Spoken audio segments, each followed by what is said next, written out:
తీర్చబడితే, నీకున్నటువంటి సమస్తము అన్ని కూడా నీకు అన్ని చేసేస్తే నువ్వు దేవుడిగా పూజిస్తున్నావు రైటే. ఈవెన్ నిజముగా మరణాన్ని ఓడించిన దేవుడు యేసయ్య, స్తోత్రం కలుగును గాక. మరణపు ముళ్ళును విరిచిన వాడు ఒకే ఒక్కడు యేసయ్య. దానికి రుజువు ఏంటంటే ఖాళీ సమాధి. స్తోత్రం. నేను స్తోత్రం చెప్దాం ఒకసారి. ఖాళీ సమాధి నువ్వేళ్ళు చూసుకో. అనేక మంది చెప్పారు, పోను మోరిసన్, ఫ్రాంక్ మోరిసన్, దేవుడు లేవలేదు దేవుడు అని ఒక మొదలుపెట్టాడు. చివరికి ఏం చేశాడంటే, హూ మూవ్డ్ ద స్టోన్, ఈ రాయిని ఎవరు తొలగిస్తారు? ఒక సైంటిస్ట్, ఒక పరిశోధనలు చేసిన వాళ్ళు కాదనుకున్న దాన్ని మరలా దేవుడు తిరిగి లేచాడు, యేసయ్య ఒక్కడే అని నమ్మారు. స్తోత్రం చేద్దాం గట్టిగానే. అయ్యో ప్రియమైన సహోదరుడా, సహోదరి, యేసయ్య తిరిగి లేచాడు. ఆయన మాత్రమే ఒక్క దేవుడు, ఆయన అద్వితీయ దేవుడు. స్తోత్రం చెప్పండి అలాగన్నప్పుడు. ఆయన మాత్రమే తిరిగి లేచిన దేవుడు, మరణాన్ని చంపేసిన దేవుడు, మరణాన్ని గెలిచిన దేవుడు. ఆయన దేవుడు, ఆయన నిజమైన దేవుడు. ఈరోజు దేవుడు, ఈ నిజమైన దేవుణ్ణి ఎంతగా ఆరాధన చేస్తున్నాం. ఈ నిజమైన దేవుణ్ణి, ఈ యొక్క మరణాన్ని, ఎందుకంటే మనకందరికీ భయం మరణం అంటే. ఇక్కడ కూర్చున్న నీకు కానీ, నిలబడి మైక్లో మాట్లాడుతున్న నాకు కానీ, ఎవరికైనా మరణం అంటే అందరికీ భయమే. ఏడుపు, రోదన. మరణం అంటే మనం ఆ జోలికి వెళ్ళం. మనం ప్రమాదం అంటే చూసుకుని మరీ వెళ్తాం. ఎందుకు చనిపోవడం ఎవరికి ఇష్టం?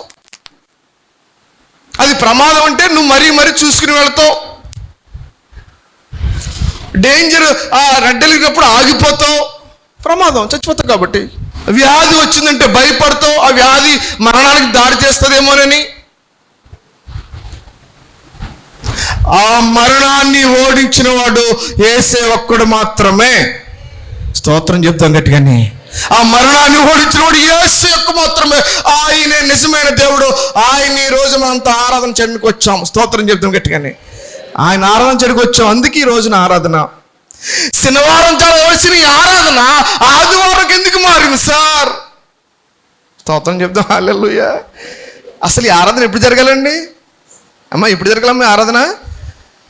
విశ్రాంతి దినం ఎప్పుడండి? విశ్రాంతి దినం శనివారం సార్.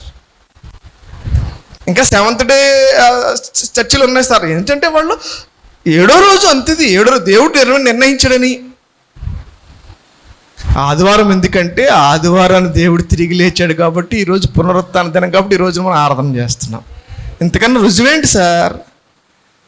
నీకు రుజువు అర్థమవుతుందా? నీకు రుజువు అర్థమవుతుందా? నీకు ఎవరైనా కాదని నిరూపించగలరా? ఒకడు అంటాడు, యేసుప్రభు గారు అంట కోమలోకి వెళ్ళిపోయారంట. స్తోత్రం కలుగును గాక. ఏంటమ్మా సిలువేసినప్పుడు ఎలా వెళ్ళిపోయారంటమ్మా? మాట్లాడాలి. ఏంటో యేసుప్రభు గారు సిలువేసినప్పుడు ఏమైపోయాడంటమ్మా? కోమలోకి వెళ్ళిపోయారు, 3 రోజులు లేచిపోయాడు. అయ్యి బాబు, ఎంత బెలే. కోమలోకి వెళ్ళిపోయాడంట. వాళ్ళంతా అక్కడ ఉన్నటువంటి రోమన్ అధికారులు, రోమన్ సైన్యాధిపతులు వాళ్ళంతా అమాయకులా? రోమన్ అంటేనే ప్రపంచంలో ఫస్ట్ కమాండింగ్ కదా. ఏం చేశాడు? పిలాతు గారి దగ్గరికి వచ్చాడు. అరిమతి యేసేపు, అయ్యో యేసుప్రభుని తీసుకెళ్ళిపోతానంటే, నువ్వు సన్హెద్రి సభలో నువ్వు ఒక సభ్యుడివే, నీ మాట వింటాను. అలా కాదు, నేను ఒకసారి నిర్ధారణ చేసుకోవాలని సైనికులకి ఏకేసి నిర్ధారణ తీసుకుని అప్పుడు సేవని ఇచ్చాడు. స్తోత్రం కలుగును గాక. కోమలోకి వెళ్ళిపోయాడంట, 3 రోజులు లేచిపోయాడంట. ఎంత భలే అల్లికొట్టు. ఇంకోటి అంటాడు అలా కాదు యేసుప్రభు ఈయనంటే. ఆ తర్వాత లేచిపోయంట, భారతదేశం వచ్చేసంట. జమ్మూ కాశ్మీర్లో తబితా అనే అమ్మాయిని పెళ్లి చేసుకోవడం, 4 కుమారులు పుట్టేశారు. ఇప్పటికీ సమాధి ఇదిగో ఇదా. ఇప్పటికీ ఆయన పెట్టినటువంటి సమాధి తెరవబడే ఉంది. స్తోత్రం కలుగును గాక. మన విశ్వాసాన్ని బలపరుచుకుందాం గాక. క్రైస్తవ యొక్క విశ్వాసానికి పునాది ఏంటంటే యేసు ప్రభు తిరిగి లేవడం. స్తోత్రం కలుగును గాక. ఏంటి సార్ నువ్వు ఇక్కడ కూర్చున్నావు, దేవుణ్ణి ఎందుకు నమ్ముతున్నావు నువ్వు? నేను అదే అంటున్నాను, ఈ జీవిత కాలం మట్టుకు మాత్రమే క్రీస్తునందు విశ్వాసం ఉంచిన ఎడల. ఈ జీవిత కాలంలో ఏంటంటే నాకు తిండి వచ్చేస్తుంది, నాకు బట్టలు వచ్చేసినాయి, నాకు గృహం వచ్చేసింది, నాకు పెళ్ళి అయిపోయింది, నాకు బిడ్డలు పుట్టేశారు, ఇలాగ అన్ని దేవుడు చేశాడు, దీన్ని బట్టే నేను దేవుణ్ణి పూజిస్తానంటే నువ్వు దౌర్భాగ్యుడువు. అలా కాదంట, అలా కాదు. మరి ఏంటి? మరణాన్ని గెలిచిన వాడు యేసయ్య. అందుకే ఈ మరణాన్ని గెలిచిన యేసయ్య. ఇప్పుడు మన శిష్యులు కూడా అనుకున్నారు సార్, మన శిష్యులకి ఇది ఎన్నో దినం చెప్పండి, ఇది ఎన్నో దినం, ఇది ఏస్ట్ అయిన తర్వాత ఎన్నో దినం, ఇది మాట్లాడండి అమ్మా, ఏస్ట్ అయిన తర్వాత ఎన్నో దినం, ఇది ఏస్ట్ ఎప్పుడైంది? ఆదివారం నుంచి ఆదివారానికి 8వ రోజు. 8 చెప్పే 8. ఈ 8వ రోజుని ఒకళ్ళు లేడు, ఎవరు లేరు అమ్మా? యేసు ప్రభు గారు ఈస్టర్ రోజు సాయంత్రం అందరూ 11 మందిలో ఒకడు తప్పాడు. ఎవరు? తోమా లేడు. 11 మిగతా 10 మందికి యేసు ప్రభు గారు కనబడ్డారు. ఆదివారం సాయంత్రం మీకు సమాధానము కలుగుగాక అని చెప్పారు. వాళ్ళందరూ చూశారు, తలుపులు మూయబడగానే యేసు ప్రభు మహిమ శరీరము ధరించుకుని, ఎందుకంటే ఆ మహిమ శరీరం ఎలా ఉంటుందంటే దానికి రోడ్లు లేకపోతే తలుపులు గోడలు అడ్డుండో, వచ్చేసి వెళ్ళిపోవచ్చు, దేవుడి దగ్గరికి వెళ్ళొచ్చు, మళ్ళీ తిరిగి రావచ్చు, కానీ గుర్తుపడతాం. అది మహిమ శరీరం యొక్క విశిష్టత. ఎందుకంటే చూడండి, యేసుప్రభు గారు మహిమ శరీరం చూపించి తోమాకి లేదా శిష్యులకు కూడా నా చేతుల్లో గాయాలు, నా పక్కలో గాయాలు, అది మహిమ శరీరం మనం గుర్తిస్తాం. స్తోత్రం చెప్తాం గట్టిగాని. మహిమ శరీరాన్ని మనం గుర్తించగలం, ఎవరు అన్నది గుర్తుపట్టగలం మనం. ఓ ప్రియమైన దేవుని జనంగమా, ఈ రోజుని ఏం జరిగింది అసలే? నీకు దేవుడు యేసు ప్రభు గారు తిరిగి లేచి ఆ శిష్యులందరికీ కనబడినప్పుడు వీళ్ళు ఇంకా దాక్కుంటూ ఇంట్లోనే ఉంటూ ఎవరికి తెలియకుండా తలుపులు మూసుకొని యేసు ప్రభు గారి గురించి సువార్త చాటి చెప్పకుండా ఇంకా కలవరపడుతూనే ఉన్నారు. యేసు ప్రభు గారు ఆయన సజీవుడు, ఆయన మరణాన్ని తిరిగి లేచాడు. అయినప్పటికీ వాళ్ళు ఏం చేశారంటే వాళ్ళు నిజంగా చూశారండి, వాళ్ళకి తెలుసండి. ఎందుకంటే ఆ పేతురు యేసు ప్రభు గారు ప్రేమించిన శిష్యుడు ఆ సమాధి దగ్గరికి వెళ్ళి ఆ లోపలికి వెళ్ళి మగ్దలేని మరియ, ఒక 5 స్త్రీలు, వీళ్ళంతా కలిసి లోపల ఖాళీ సమాధిని చూసి వచ్చేసారు. అయినప్పటికీ 7 దినాలు గడిచిపోయి వీళ్ళు ఏమాత్రం అలాగే ఉన్నారు. వారి విశ్వాసంలో నిరుద్ధులైపోయారు. వారి విశ్వాసంలో ఇంకా ఏంటంటే ఇంకా యేసుప్రభు గారు ఇంకా మనతో లేడు కాబట్టి ఇంకా అక్కడ వరకునే వీళ్ళంతా అనుకున్నారు, యేసుప్రభు గారు ఉన్నప్పుడు యేసుప్రభు గారు కూడా వెళ్ళి ఆయనతో పాటు చక్కగా ఆయన శిష్యులుగా, లేకపోతే ఆయన యొక్క పరిచారకులుగా, లేకపోతే ఆయన చుట్టూ 3.5 సంవత్సరాలు తిరిగిన వేళ్ళు అందరి దేవుళ్ళలాగా అనుకున్నారేమో.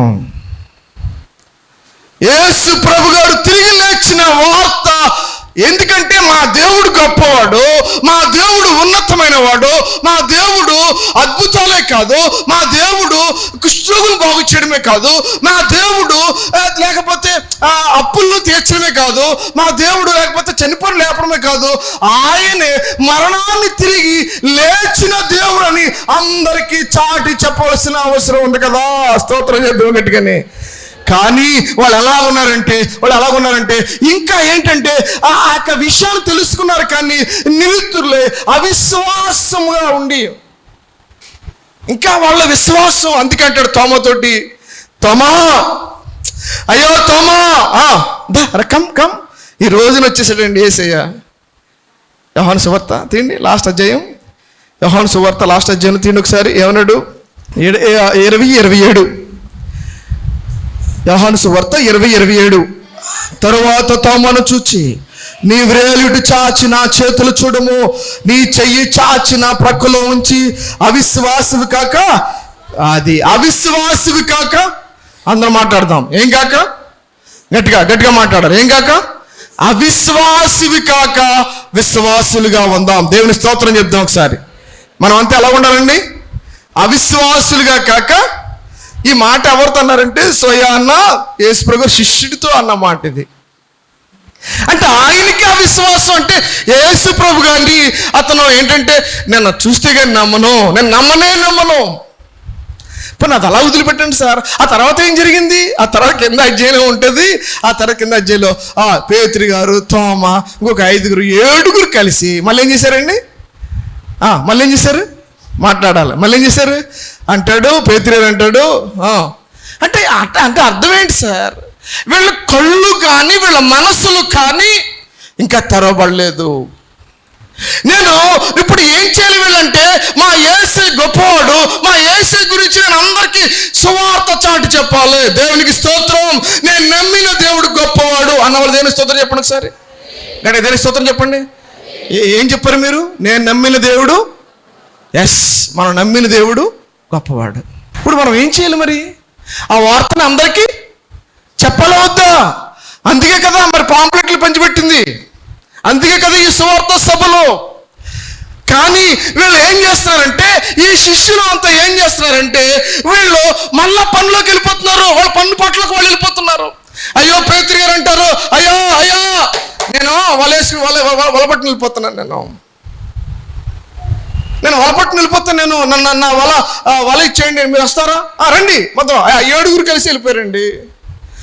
రాత్రంతయు శ్రమ పడినా రాలేదు ప్రభు జయము, రహదారులు వెదకినను రాదాయను ప్రతిఫలము, రక్షించుని సిలువా రమణీయ లోతులలో రతనాలను వెదకుటలో రాజిల్లు నా పడవా, రతనాలను వెదకుటలో రాజిల్లు నా పడవా, నడిపించు నానావా నడి సాంద్రమున దేవా, నవ జీవన మార్గమున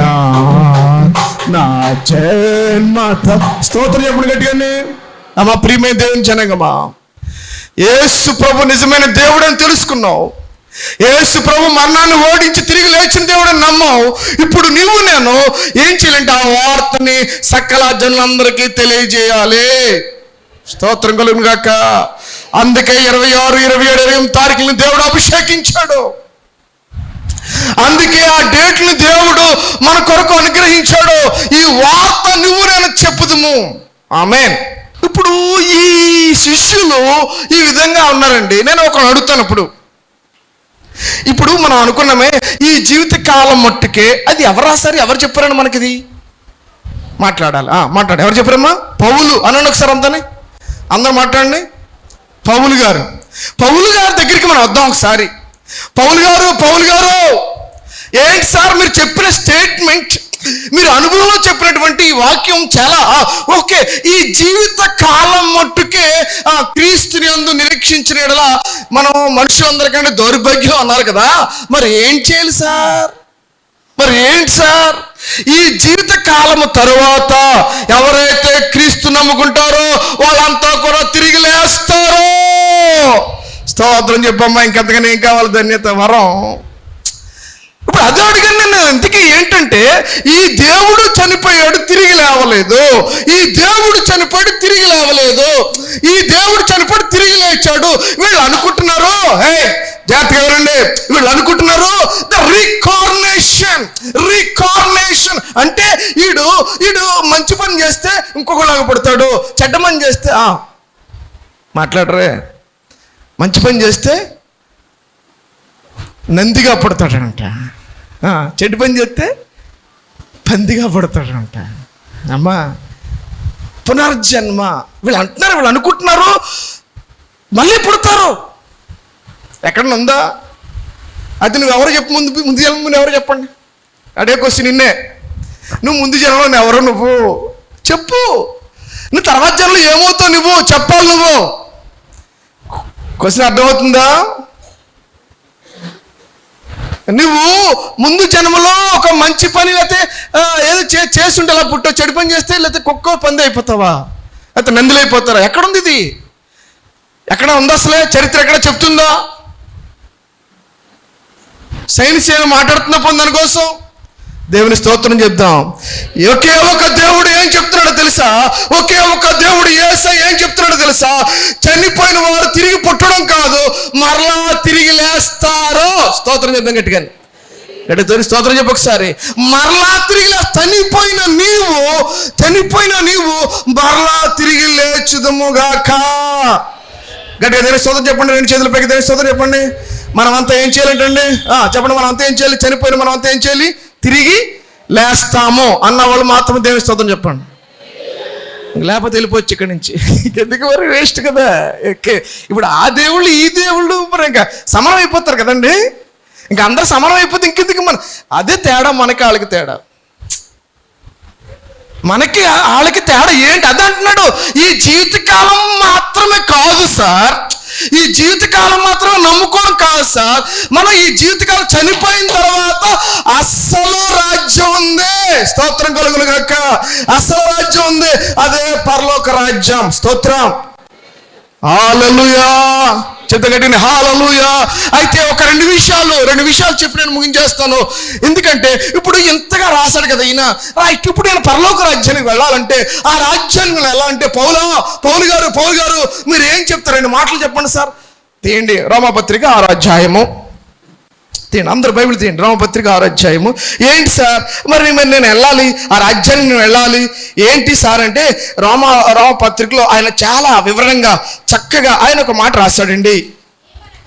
ఏమనగా, మనం ఇంకనూ పాపమునకు దాసులుగా. ఒకసారి ఎలా వచ్చేద్దామే తల్లి. 5వ వచనం చదువు ఒకసారి 5వ వచనం.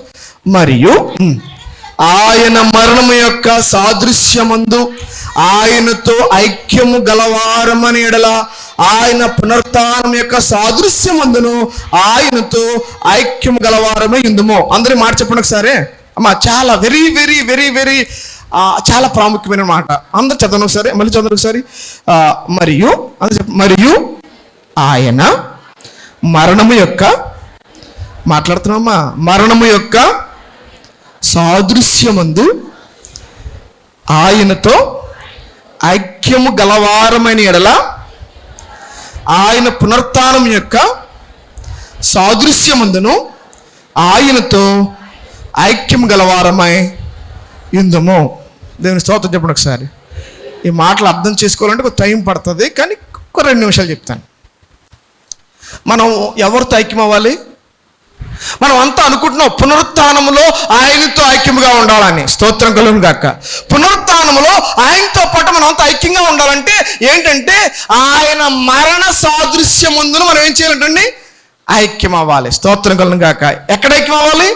మరణ సాదృశ్యం అంటే ఇంటికి వెళ్ళిన తర్వాత ఆ యొక్క అధ్యాయం చదువుకోండి, నేను వివరించేస్తాను. ఏంటంటే మనం ఎప్పుడైతే బాప్తిసం పొందుతామో ఆయన మరణంతో పాటు ఐక్యమైనట్టు. స్తోత్రం కలుగును గాక. నేను స్తోత్రం చెప్పండి ఒకసారి. ఎప్పుడు చెప్పానండి? ఎప్పుడైతే ఆ పైన వచనాలు ఉంటుంది కదమ్మా, పై వచనాలు చదవండి ఇంటికి వెళ్ళిన తర్వాత. ఎవరైతే బాప్తిసం పొందుతారో, ఎవరైతే క్రీస్తుని అంగీకరిస్తారో వాళ్ళంతా కూడా ఏమవుతారంటే ఆయన యొక్క మరణము యొక్క సాదృశ్యంలోనికి మనం అంతా ఐక్యము గలవారము. దేవుని స్తోత్రం. ఇంకా బాప్తిసం తీసుకొని పోతే దేవుడు మాట్లాడుతున్నాడు. బాప్తిసం తీసుకో. నీ బిడ్డలు బాప్తిసం తీసుకోలేదా? ఈరోజే చెప్పు. పునరుత్థానంలో నువ్వు నేను కలుసుకోరా? ఒరే చిన్నోడా, ఒరే పెద్దోడా, ఓ చెల్లమ్మా, ఓ పెద్దక్క, మీ హస్బెండ్కి చెప్పండి. బాప్తిసం తీసుకోకపోతే రేపొద్దున మనం అంతా కలిసి ఉండం. ఇక్కడతోటి అయిపోద్ది. ఈ జీవితకాలం మట్టుకే దౌర్భాగ్యంగా ఉంటాం మనం. దేవుడు నమ్ముకున్నామని భ్రమలో ఉంటాం. దేవుడు ఏదో అద్భుతాలు చేశాడు, ఆశ్చర్యకాలు చేశాడు, కాపాడేశాడు. ఓయ్ దౌర్భాగ్యుడా. బాప్తిసము దేవునికి స్తోత్రం కలుగును గాక. అందుకే ఈ సభలో స్తోత్రం చెప్పగట్టుగానే ఎవరైతే ఇంకా బాప్తిసం తీసుకోలేదో, ఎవరైతే ఇంకా ఇంకా మారు మనసు పొందలేదో, ఎవరైతే నశించిపోతున్నారో, ఎవరైతే మరి కరుడుగట్టిగా ఉంటారో వాళ్ళందరికీ బాప్తీసాలు ఇప్పించడం కదా. స్తోత్రం చెప్పండి గట్టిగానే. ఆ విధంగా మనం కష్టపడాలి.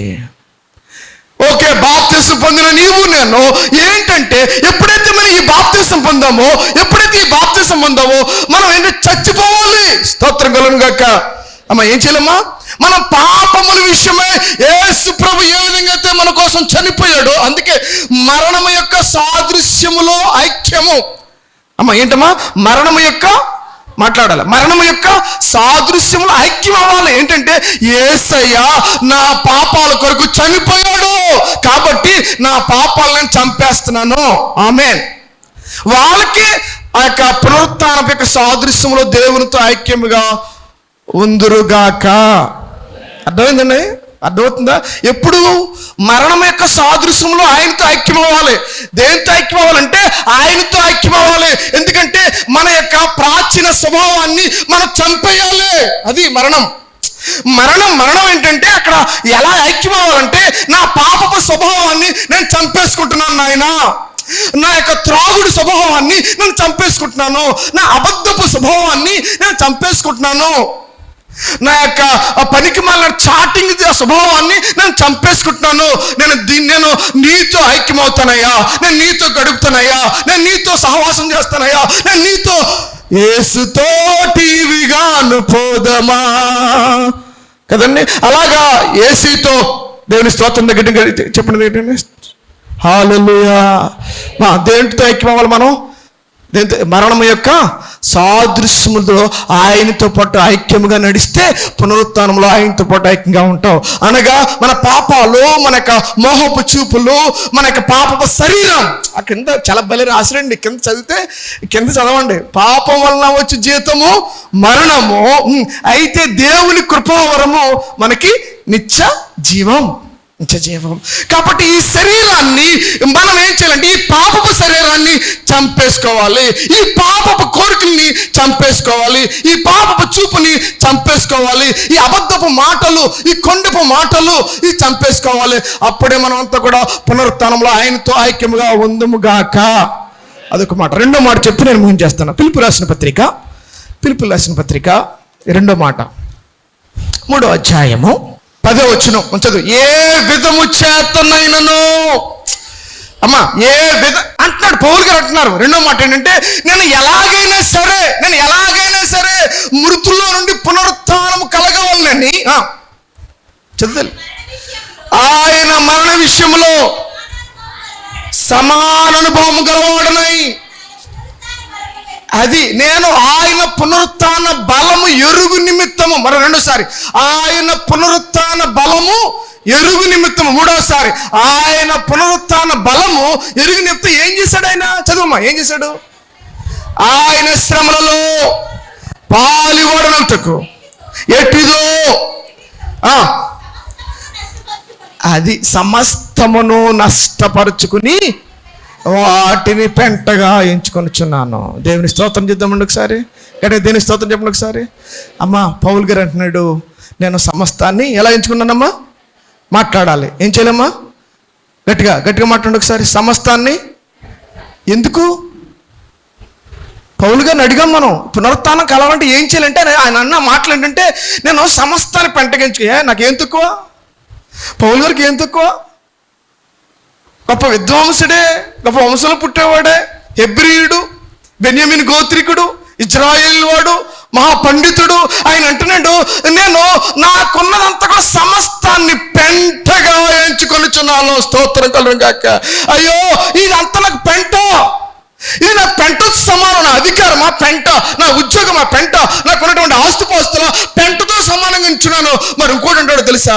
ఏంటంటే ఇంకొక మాట 2 కొరింథీయులకు రాసిన పత్రిక ఒకసారి చదవండి ఒకసారి. ఏమంటాడంటే మంచి మాట చెప్తాడు సార్ ఆయన.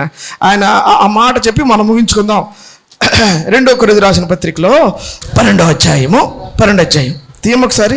12వ అధ్యాయము 9వ వచనం చదువు ఒకసారి. 12వ అధ్యాయము. అందుకు నా కృప నీకు చాలును, బలహీనత యందు నా శక్తి. అందరు చెప్పండి ఒకసారి.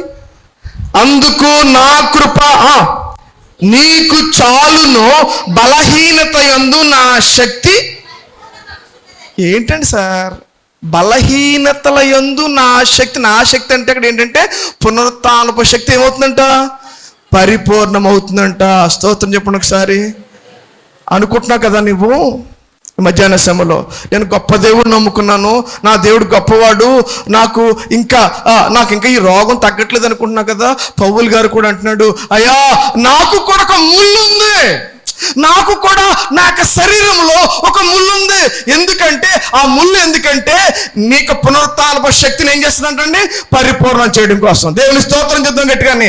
అది మన అతిశయం ఏంటంటే ఈ లోకంలో కోసం కాదు సార్, ఈ లోకంలో మనం సంపన్నులము సౌభాగ్యము కాదు సార్, మనం అది కాదు. కానీ ఏంటంటే ఆ పరలోక రాజ్య వారసత్వం పొందుకోవడానికి ఇహలోకములో ఒక బాధ ఏంటి, కొంతమందికి అనారోగ్యం తగ్గట్లేదు, రైట్, అనారోగ్యం తగ్గకపోయినా పర్లేదు, మనకి ఆయన ఒక రాజ్యాన్ని, ఒక సీట్ను ఆయన దాచి ఉంచాడు. స్తోత్రం చెప్తాం గట్టిగానే.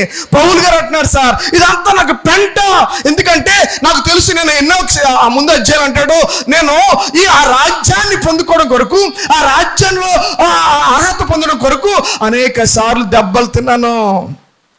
యూదుల చేత 5 సార్లు 1 తక్కువ 40 దెబ్బలు తిన్నాను.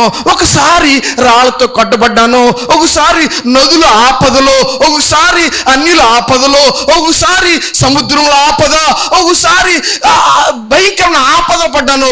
ఎందుకు అంటే ఆ రాజ్యంలో నేను చేర్చబడ్డానికి. స్తోత్రం చేద్దాం గట్టిగానే. ఆ రాజ్యంలో నువ్వు నేను చేర్చబడ్డాలంటే, ఇహలోకములో ఉన్న బాధ, అయ్యో నాకు పిల్లలు లేరా, బాధపడుతున్నావా? ఎస్, ఒక ముళ్ళు, ఎందుకంటే ఆయన శక్తి నీలో పరిపూర్ణం అవుతుంది. స్తోత్రం చెప్పవే. ఆయనకి శక్తి, నీకు పిల్లలు లేరు రైటే, నువ్వు బాధపడిన అవసరం లేదు సార్, ఎందుకంటే ఒక బలహీనత నీకులో ఉంది, ఒక బలహీనత నీకు దేవుడు అలా పెట్టాడు నీకు. అది రోగం అవనివ్వండి, లేకపోతే పిల్లలు లేకపోవడం అవనివ్వండి, ఉద్యోగం లేకపోవడం కానివ్వండి, మరి ఇంకొక అప్పుల బాధ అవనివ్వండి, ఏ సమస్య అయినప్పటికీ నువ్వు సహించు, నువ్వు ఓర్పు కలిగి ఉంటే ఆయన యొక్క పునరుత్థానపు శక్తి, ఆయన పునరుత్థానపు శక్తి నీలో పరిపూర్ణమగుచున్నదే. 2 చేతులు దేవుని స్తోత్రం చేద్దాం ఒకసారి. ఆ పునరుత్థానపు శక్తిని పొందుకుంటావా నీవు నేను?